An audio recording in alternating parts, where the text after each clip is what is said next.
Hi மக்களே, வாங்க சுவையான டிஃப்ரெண்ட்டான வெந்தயம் இஞ்சி ரசம் வைக்கலாம். வாங்க எப்படி செய்யலான்னு பார்க்கலாம். நீங்கள் இதில் நீங்கள் போடுறது இதுக்கு முன்னாடியெல்லாம் நீங்கள் எல்லா நேரமும் என்ன போடுவீங்க? ரசத்துக்கு மிளகு சீரகம் மட்டும்தான் போடுவீங்க. இது டிஃப்ரெண்ட்டாக இருக்கும் பாருங்கள்.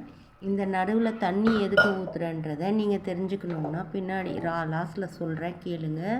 தண்ணி ஊற்றுறதோட முக்கியத்துவம் உங்களுக்கு புரியும். வாங்க வீடியோக்குள்ளே போகலாம். இஞ்சி, பூண்டு, காஞ்ச மிளகா, தக்காளி, மிளகு, சீரகம் எல்லாம் போட்டு பேஸ்ட் பண்ணிட்டேன். ஒரு 50 கிராமு புளி ஊற வச்சுருக்கேன். அதை நல்லா கரைச்சி எடுத்து வச்சுக்கணும். இல்லை அதிலே கூட இருத்துக்கலாம். இது போல் 3 காஞ்ச மிளகாய் எடுத்து வச்சுருக்கேன். கருவேப்பிலை எடுத்து வச்சுருக்கேன்.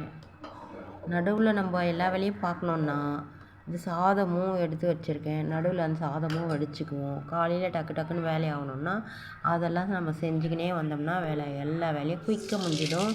எண்ணெய் ஊற்றி கடுகு போட்டேன். வெந்தயம் சொன்னீங்களா, டிஃப்ரெண்ட்டாக சொன்னேன். வெந்தயம் போட்டிருக்கேன் பாருங்கள். புளி ரொம்ப ஹீட்டு, அதை குளிர்ச்சி பண்ணுறதுக்காக வெந்தயம் போடுறேன். கடுகு, காஞ்ச மிளகா போட்டுட்டோம். கருவேப்பிலையும் போட்டுட்டோம். கலந்து விட்டுக்குவோம். இப்போது இந்த பேஸ்ட் எல்லாம் அரைச்சோம் இல்லையா, இதில் தான் இஞ்சி போட்டு அரைச்சிருக்கோம். ஒரு காஞ்ச மிளகாவும் 2 போட்டு அரைச்சிருக்கேன். இப்போ நம்ம காரத்துக்கு காரமாகவும் இருக்கும். ரசம் விறுவிறுப்பாக நல்லா சுவையாக டேஸ்ட்டாக இருக்கும் ஃப்ரெண்ட்ஸ். இது போல் ரசம் செய்யுங்க. செஞ்சு நீங்கள் சாப்பிட்டு பாருங்கள்.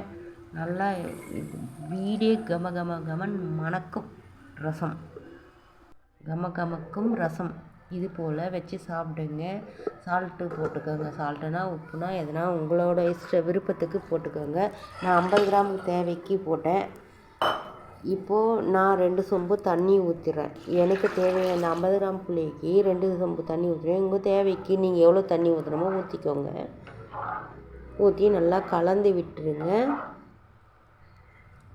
வெந்தயம் இஞ்சி எதுக்கு போடுறோன்னா நமக்கு டேஸ்ட்டும் தரும், குளிர்ச்சியும் தரும், ஜீரணமும் ஆகும்.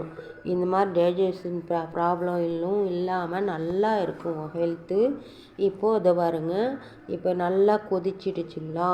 இப்போ நம்ம அந்த கொத்தமல்லி தழையை தூவிக்குவோம். கொத்தமல்லி தூவிட்டு இப்போ கொதித்து ஒரு கொஞ்ச நேரம் இருந்தாலும் கொஞ்சம் சிறுங்கசப்பு அடிக்கும். அதனால் நம்ம இந்த தண்ணியை ஊற்றுறோம். இதோட தண்ணி ஊற்றுறதோட முக்கியத்துவம் இதுதான். கொஞ்ச நேரம் கொதித்தாலும் கசப்பு வரும். அதனால் ரசம் எப்படி இருக்குன்னு சொல்லுங்கள்.